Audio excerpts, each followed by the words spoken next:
Hey everyone, welcome back to my channel where we explore true crime stories. If you're new here, hit that subscribe button and ring the bell so you don't miss a single case. Today, we're traveling to a small town in Argentina where a shocking discovery forever altered the rhythm of everyday life. This is the story of Ornella Dottori, a 16-year-old whose mysterious death captivated and horrified an entire nation, a tale of tragedy, secrets, and a community forever changed. Naranjo Esquina rests as a tranquil corner of Tucumán, Argentina, about 100 kilometers south of the capital city. It's April 2017, and the air is warm, with endless rows of soybean crops stretching across the landscape. Albertie, the nearby town, embodies small-town charm. Children play in the streets, and neighbors exchange stories over coffee cups. But on April 11th, 2017, two children playing in a field made a discovery that would haunt this community for years to come. They found a body. It was Ornella Dottori, just 16 years old, lying lifeless in a soybean field, hidden beneath a cluster of trees. Her clothing was disarranged, her body bearing marks of a violent end. The discovery sent shockwaves through Albertie. This wasn't merely a tragedy, it was a mystery that would grip the nation, igniting outrage and endless questions. Who could commit such an act against a young girl, and why? What made this case particularly heartbreaking wasn't just the loss of a vibrant young life, it was the revelations that emerged in the following days. An autopsy revealed something devastating. Ornella was 6 weeks pregnant. This crime transcended the loss of one person. It extended to an unborn life as well. Law enforcement began reconstructing her final moments, meticulously examining the field for evidence, interviewing neighbors, and asking the questions central to every true crime investigation. Who was with Ornella that day? Did anyone harbor ill intentions toward her? Was there someone in her life who wished to harm her? The police were committed to uncovering every detail, but one thing became increasingly apparent. This wasn't a random attack. Someone knew Ornella. Someone crossed paths with her on April 10, 2017, the last day she was seen alive. But to comprehend this devastating mystery, we need to understand who Ornella was, not just as a headline, but as a person with dreams, challenges, and a life filled with complexities. Ornella Dottori was born in Salta, Argentina, where she spent most of her childhood surrounded by her mother, sisters, and maternal grandparents. Her family described a girl who was constantly in motion, someone who couldn't remain still for long. She was a whirlwind, her sister Agustina Prey said in an interview. Ornella was the type of person who'd spontaneously suggest baking desserts one moment and racing to the plaza on her bicycle the next. She possessed a natural talent for forming friendships wherever she went, and her contagious energy attracted people to her. But Ornella's life wasn't without its struggles. 2 years before her death, she made a significant decision to leave Salta and relocate to Tucumán to live with her father. This wasn't merely a change of scenery, it was a choice rooted in a complex family history.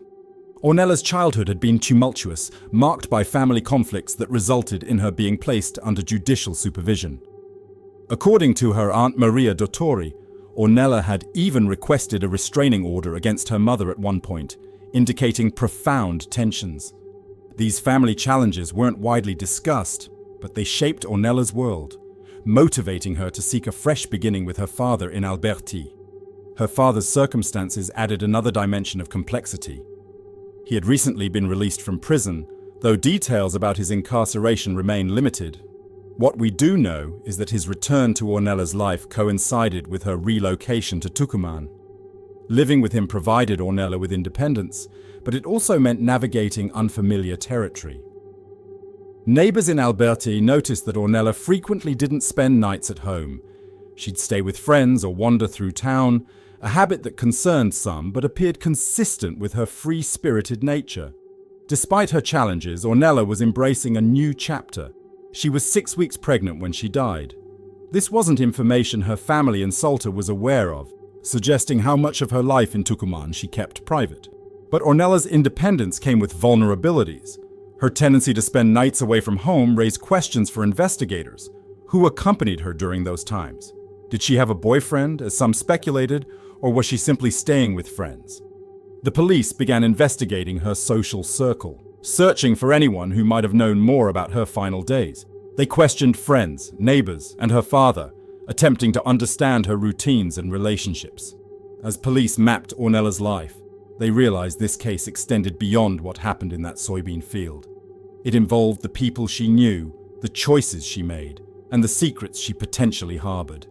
Her father's history, her strained family connections, and her nights away from home painted a portrait of a young woman living by her own rules, but at what price? Before we examine potential suspects, we must return to the moment that changed everything. The discovery of Ornella's body in a quiet soybean field, and the disturbing details revealed by the scene and subsequent autopsy. It was Tuesday, April 11, 2017, in Naranjo Esquina, a rural area approximately 2 kilometers east of Juan Bautista Albertie, roughly 100 kilometers south of Tucuman's capital. The location is remote, flat, open land scattered with soybean crops and sparse trees, distant from urban activity. A dirt road cuts through the fields, leading to a small bridge over the Route 38, with a modest neighborhood nearby but no houses close enough to observe the scene. It's exactly the kind of place where children might wander to play, chasing each other through rows of plants, innocent to the world's darker realities.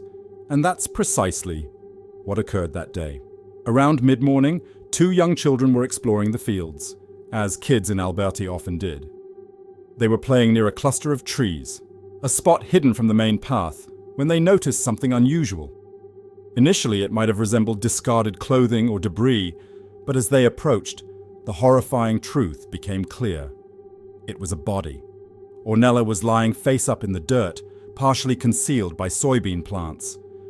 The children froze, their innocent game shattered, and ran to find help. They alerted a nearby adult who contacted authorities, and soon officers from the Albertie precinct were speeding toward Naranjo Esquina, their sirens breaking the countryside's tranquility. When police arrived, they encountered a scene both heartbreaking and puzzling. Ornella was semi-nude, her clothing pulled down from the waist, exposing her lower body. Her face and torso showed visible injuries, bruises and marks indicating a violent struggle. 2 bricks lay across her neck, a grim detail that immediately captured the investigators' attention. The bricks weren't random debris. They appeared deliberately placed, possibly used as weapons or to immobilize her. The surrounding area showed no obvious signs of an extended fight. No trampled plants or scattered belongings, just Ornella alone in the field with soybean stalks standing silently around her. The police secured the area, transforming the quiet field into an active crime scene. Forensic teams examined the ground for evidence, collecting soil samples, photographing the bricks, and searching for anything that might indicate who had been with Ornella. The location's isolation presented both challenges and clues. With no nearby houses, there were no immediate witnesses, no security cameras to review. But the undisturbed field suggested something crucial. Whoever brought Ornella here knew the area well enough to select a spot where they wouldn't be observed. This wasn't a spontaneous act. It felt personal, calculated. Ornella's body was transported to the morgue judicial inconscient, where pathologists conducted a detailed autopsy on April 12, 2017. The findings created a devastating picture of her final moments. The cause of death was determined to be asphyxiation, likely from manual strangulation, with marks on her neck indicating intense pressure. Her face showed signs of blunt force trauma, impacts that left bruises and swelling, possibly from fists or objects like the bricks found at the scene. Her genital area also had injuries, raising suspicions of sexual assault. The report documented multiple contusions across her body, suggesting she fought back, her survival instincts activating as she faced an overwhelming attack. One of the most poignant discoveries was Ornella's pregnancy. The autopsy confirmed she was 6 weeks pregnant, adding another dimension of tragedy to an already unbearable loss. Police carefully noted this detail, as it raised new questions. Did her pregnancy influence what happened? Was the father of the unborn child someone close to her, someone who might have had a motive?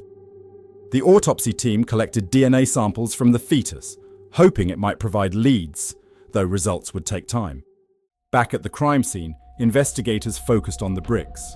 They were heavy, rough, and stained with what appeared to be blood, though forensic tests would later confirm whether it was Ornella's. The placement of the bricks on her neck suggested an attempt to ensure she couldn't survive, a chilling act of finality. Investigators also found traces of soil and plant matter on Ornella's clothing, consistent with the field, but nothing immediately indicating another person. No fingerprints, no stray hairs, no obvious DNA at first examination. Police collected the bricks for analysis, hoping trace evidence might reveal more about who handled them. They also discovered that Ornella's phone was missing, a critical piece of evidence potentially containing texts, calls, or location data from her final hours. The crime scene told a story of violence, but it remained incomplete. The bricks, the injuries, the isolated field all suggested someone who acted purposefully, someone who wanted Ornella eliminated. Yet the absence of immediate witnesses and limited physical evidence left investigators with a puzzle. They knew Ornella hadn't wandered into that field alone. Someone led her there, someone she likely knew. The autopsy findings of strangulation and trauma indicated a personal attack, not a robbery gone wrong or a stranger's impulse. Rumors circulated in Albertie about Ornella's relationships, friends, potentially a boyfriend, even a police officer some whispered was connected to her pregnancy. The investigators proceeded cautiously. Every lead could represent a breakthrough or a dead end. The Albertie police, supported by forensic teams from Compsion, faced immense pressure. This wasn't merely a local tragedy, it was becoming a case of national interest, with headlines describing a pregnant teenager's violent end. The initial step involved reconstructing Ornella's final day, April 10th, 2017. Investigators began mapping her movements, interviewing anyone who might have seen her. They knocked on doors near Niraño Esquina, asking residents if they'd noticed anything unusual. Most responded negatively. The field was too distant from houses, too quiet. But one woman, a shopkeeper near Albertie's main plaza, provided a crucial lead. She told police she'd seen Ornella walking with a young man around 10 a.m. on April 10th, hours before she vanished. The man was vaguely familiar to her, a local known by the nickname Pomemelo. This marked the first appearance of his name, accelerating the investigation. Pomemelo was José Luis Gómez, a 25-year-old Albertie resident who knew Ornella. Gómez wasn't unfamiliar to police. He had a minor criminal record and a reputation for roughness. The shopkeeper's information wasn't the only evidence connecting him. A security camera from a nearby store captured grainy footage of Ornella walking alongside a man resembling Gómez. This footage was dated April 10th at 10:17 a.m. Police acted swiftly. By April 13th, they brought Gómez in for questioning, hoping he could explain his connection to Ornella and why he was with her that morning. Gómez's interview was tense. He acknowledged knowing Ornella, claiming they were occasional friends. He confirmed seeing her on April 10th, but insisted they'd separated around noon near the plaza. She mentioned meeting someone else, he told investigators. His account was vague, and his demeanor, nervous and evasive, raised concerns. When questioned about his whereabouts later that day, Gómez claimed he'd been at a friend's house, but the friend couldn't fully verify the alibi. Police searched his home for anything connecting him to the crime scene, clothes with soil from the field, blood traces, or Ornella's missing phone. They found nothing conclusive, but Gómez's weak alibi and his presence with Ornella that morning made him their primary suspect. However, police weren't ready to assign all responsibility to Gómez. Complex cases like this often contain multiple layers, and investigators knew better than to overlook other possibilities. Ornella's complicated life and relationships offered numerous avenues to explore. One led emerged from rumors about an Albertie police officer. Speculation suggested Ornella might have been involved with an officer, possibly even the father of her unborn child. Police discreetly investigated this, interviewing officers at the Albertie precinct and verifying their schedules for April 10th. No substantial evidence materialized, but the rumor added intrigue, suggesting someone with authority might be involved. Another potential suspect was a man romantically linked to Ornella, identified only as Facundo in early reports. Friends told police Ornella had mentioned a boyfriend, someone who excited her but whom she kept private. Facundo was questioned on April 14th. He admitted to briefly dating Ornella, but claimed they'd separated weeks before her death. His alibi was verified. He was working in a nearby town on April 10th, confirmed by colleagues. Nevertheless, police maintained their interest, wondering if jealousy or hidden conflict played a role. To create a clearer image, investigators examined Ornella's inner circle. They interviewed her father, recently released from prison and living with her in Tucumán. He was devastated, describing Ornella as his motivation to continue. When asked about her habit of staying out at night, he acknowledged she often spent time with friends, sometimes not returning until morning. He couldn't identify anyone who might wish to harm her, but mentioned she'd been quieter in the days preceding April 10th, as if preoccupied. Ornella's friends painted a similar picture. Abigail Lever, a close friend, told investigators Ornella was always laughing, always active, but she'd noticed a change. She was excited about the pregnancy, but she didn't discuss the guy, Abigail said. Another friend, Sophia, mentioned seeing Ornella argue with a man near the plaza a week earlier, though she couldn't identify him. It wasn't loud, but she looked upset, Sophia recalled. These small details, Ornella's mood, her secrecy about her pregnancy, suggested she might have been dealing with personal conflict, potentially leading her to that field. The investigation significantly advanced when police received information from a local teenager on April 15th. The teen, who attended a party near the plaza on April 10th, overheard a conversation about Ornella. The teen claimed a group of young men discussed Pomelo and his anger toward Ornella regarding something personal. The teen lacked specifics, but mentioned one man saw Gomez near Route 38 that afternoon. This was critical. It placed Gomez closer to the crime scene when he claimed to be elsewhere. Police intensified their focus on Gomez, bringing him for a second interview. This time, they confronted him with the security footage and the teen's statement. Gomez maintained his story but made a mistake, mentioning he'd been near Route 38 to meet a friend before correcting himself. This inconsistency allowed police to detain him on April 16th, charging him with suspicion of homicide. Gomez's arrest sparked community reactions in Albertie, with some residents defending him as troubled but not murderous, while others believed him capable of violence. The case had complications. Ornella's missing phone represented a significant obstacle. Investigators believed it might contain texts or calls revealing her companions, but searches of Gomez's home and the field yielded nothing.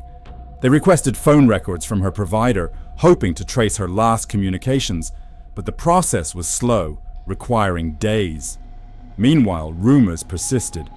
Some in Albertie whispered about drug connections, given Ornella's previous addiction struggles. Police investigated this angle, interviewing known local dealers, but found no evidence connecting her death to drug-related motives. Another challenge was the community's mixed response. While some neighbors cooperated, others hesitated, wary of police involvement. "People here don't like talking to the police," a local bar owner told investigators. This reluctance slowed information gathering, forcing police to rely heavily on forensic evidence. The bricks from the crime scene underwent analysis, with early tests confirming Ornella's blood on one. However, without fingerprints or additional DNA, the bricks alone couldn't definitively implicate Gomez or anyone else. As the investigation expanded, police uncovered more accounts of suspicious activity. A farmer working fields near Naranjo Esquina told officers he'd seen a motorcycle parked near the dirt road on April 10th around 4 p.m. He couldn't describe the rider, but noticed the bike was black, inconsistent with Gomez's known vehicle. This raised the possibility of another person at the scene, someone potentially unnoticed. Gomez remained the primary suspect, his connection to Ornella and presence near the crime scene too significant to dismiss, but insufficient physical evidence directly linking him to the field beyond security footage kept the case uncertain. The police officer rumor continued, fueled by anonymous tips, but no officer was formally named as a suspect. Facundo, the ex-boyfriend, seemed less probable, his alibi withstanding scrutiny. And then there was the motorcycle, an unresolved element suggesting another participant in this true crime narrative. Police sensed they were close, but something remained missing. Ornella's phone records, when finally available, showed numerous calls and texts on April 10th, including one to a number registered in Albertie that didn't belong to Gomez. This new lead redirected the investigation, suggesting Ornella's final hours might have involved someone else, someone previously unnoticed. Police began tracking the number's owner, hoping it would resolve the case. The breakthrough occurred on April 18, 2017, when a young man entered the Albertie police station with information that transformed the case. This individual, whose identity remained confidential, admitted purchasing a cell phone from someone named Gustavo Perito Carretero, a 24-year-old local with a troublesome reputation. The phone, he claimed, belonged to Ornella Dottori. This was the missing piece investigators had sought. Ornella's phone, absent from the crime scene and Gomez's possession, now directly connected to a new suspect. Police acted quickly, issuing a warrant for Carretero, who had already fled, aware of the approaching investigation. Carretero's arrest wasn't immediate. Known as Perito, meaning little dog in Spanish, he was a street-smart figure in Albertie, skilled at evading authorities. But police were persistent. On April 20th, following a neighbor's tip, they located him at a rural hideout outside Albertie. Carretero offered no resistance when officers surrounded him, but his demeanor was cold, almost defiant. He arrived at the station handcuffed, facing questions that would expose his carefully constructed falsehoods. The discovery of Ornella's phone wasn't merely a lead. It was a revelation that shifted the investigation from Gomez squarely to Carretero. Who was Gustavo Perito Carretero? To Albertie residents, he was recognizable but not someone to cross. Born and raised in Tucumán, Carretero had a record including petty theft and drug offenses, though nothing as severe as his current charges. At 24, he existed on society's margins, alternating between odd jobs and associating with troublesome groups. Neighbors described him as unpredictable, someone alternating between charm and aggression. Carretero knew Ornella, though their relationship remained unclear. Some considered them friends, others suggested something more intimate, but certainty was lacking. Carretero's background revealed a man struggling with stability. Raised in a working-class family, he drifted into petty crime. His nickname, Perito, referenced his scrappy nature, always prepared to fight for his desires. Police learned he'd experienced recurring trouble since adolescence, but his ability to avoid serious consequences had fostered false invincibility. Carretero faced homicide charges based on mounting evidence. The cell phone was central, traced to Ornella through its serial number and confirmed by her family. The young man who purchased it informed police Carretero sold it on April 12th, just one day after Ornella's body was discovered, for minimal payment. Forensic analysis revealed no new data. Its contents were erased. But the act of selling it was incriminating. Why would Carretero possess Ornella's phone unless he was present during her final moments? Additional evidence strengthened the case. The bricks found across Ornella's neck contained her blood traces, and while no fingerprints were recovered, soil samples from Carretero's shoes, seized during his arrest, matched the soybean field's composition. Investigators also discovered a jacket in Carretero's hideout with faint bloodstains, later confirmed as Ornella's through DNA testing. These physical connections combined with the phone built a compelling case. But Carretero's own statements further incriminated him. When questioned, Carretero attempted to construct an alibi, distancing himself from the crime. He claimed Ornella had given him her phone to sell, insisting she was alive when he last saw her. In a statement, he said, "Ornella asked me to sell the phone for her. She needed money quick, so I did it. I gave her the cash, and she left." His account lacked credibility. Ornella's family and friends maintained she'd never voluntarily relinquish her phone. Her connection to her social world and the timeline was inconsistent. Police confronted him with these contradictions. If Ornella gave him the phone, why was it wiped clean? Why sell it the day her body was discovered? And why hide if innocent? Carretero's responses became erratic, and he eventually stopped cooperating, requesting legal representation. His attempt to portray himself as an innocent intermediary collapsed under scrutiny, and investigators recognized his account as a desperate evasion of justice. The motive for Ornella's death was more elusive, but police developed a theory based on evidence in Carretero's profile. Ornella's pregnancy was significant. At 6 weeks pregnant, she anticipated the future, but her secrecy about the father suggested complications. Investigators suspected Carretero might have been romantically involved with her, or at least aware of her pregnancy. The prosecution later argued that Carretero, motivated by jealousy or fear of responsibility, lured Ornella to the isolated field under false pretenses, where a confrontation escalated to violence. The nature of the crime, strangulation, blunt force trauma, and bricks placed across her neck, indicated a personal, impulsive act rather than premeditation. Police believed Carretero acted in momentary rage, possibly triggered by a confrontation about the pregnancy or rejection from Ornella. What happened to José Luis Gómez, the earlier suspect? With Carretero detained, Gómez was released, his role reduced to a witness who had been with Ornella earlier on April 10th. The police officer rumors diminished without evidence, and the motorcycle sighting near the field remained unexplained, possibly coincidental. The trial commenced in December 2018, over 18 months after Ornella's body was discovered in the soybean field. The delay was excruciating for her family, who had endured months of grief while demanding justice.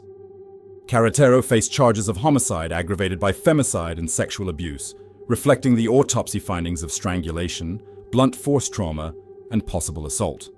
The prosecution presented a clear argument. Gustavo Carretero was responsible for Ornella's death, motivated by personal reasons connected to her pregnancy. They described a calculated act, arguing that Carretero enticed Ornella to the isolated field on April 10, 2017, under false pretenses, possibly to confront her about her pregnancy. When the encounter became violent, he strangled her, used bricks to ensure her death, and escaped, later selling her phone to hide evidence. Evidence formed their case's foundation. The prosecution presented the bricks found across Ornella's neck, containing her blood traces, though fingerprints were absent. Soil samples from Carretero's shoes matched the field's unique composition, placing him at the scene.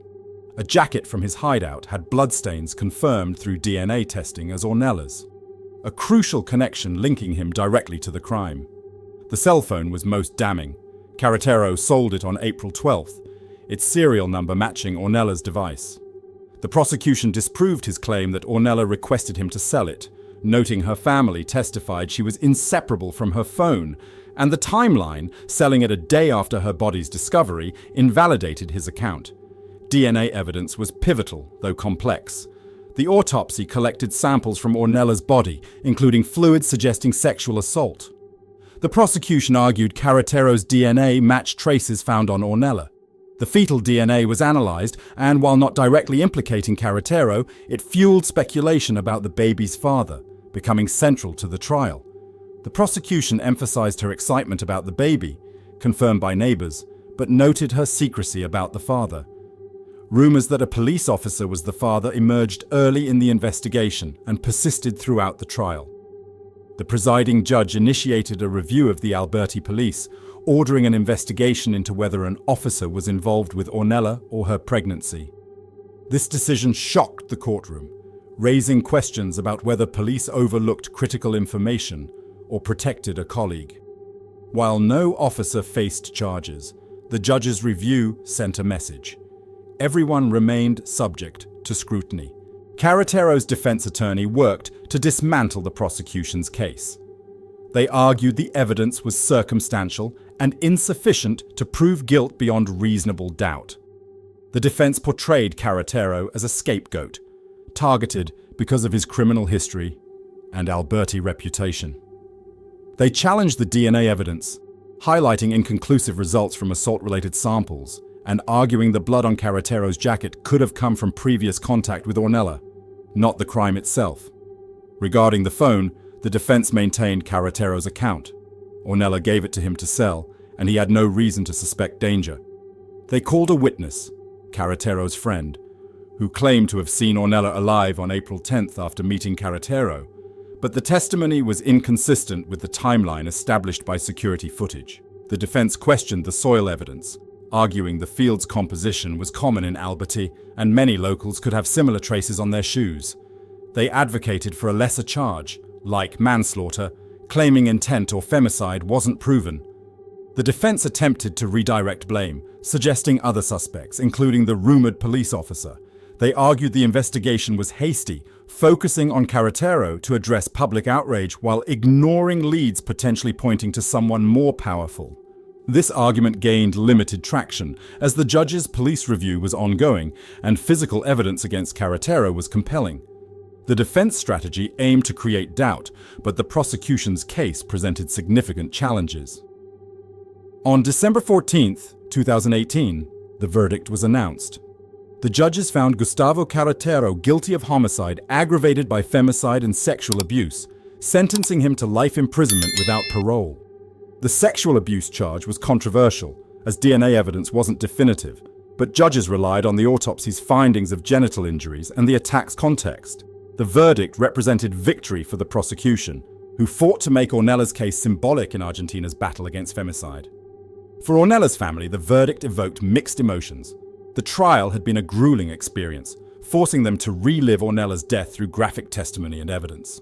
The uncertainty about the baby's father frustrated Ornella's family, who felt truth remained undiscovered. This unresolved element added complexity to the case, transcending one man's crime.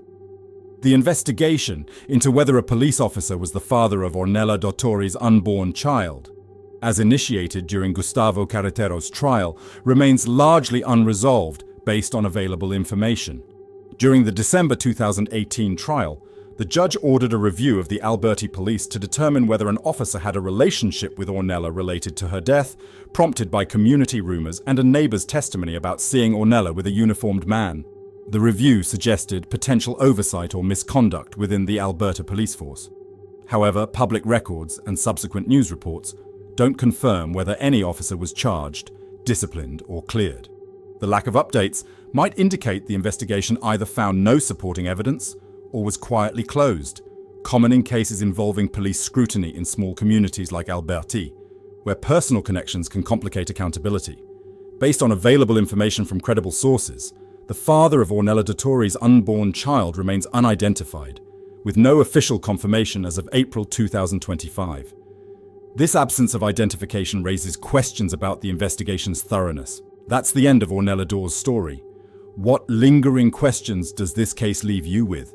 The unidentified father of her unborn child remains one of the biggest mysteries. Could there be more to this story than what came out in court? Could a police officer have been involved, as the rumors suggested? Would this case have been handled differently in a larger city with more resources? If you found value in this exploration of Ornella's case, please consider subscribing if you haven't, and turning on notifications to support the channel. Drop your theories in the comments. Was justice truly served? Or is someone still walking free in Albertie? Your perspective matters, and I'd love to hear what you think. See you soon with another case that deserves attention. Until then, stay safe and remember that behind every headline is a human story.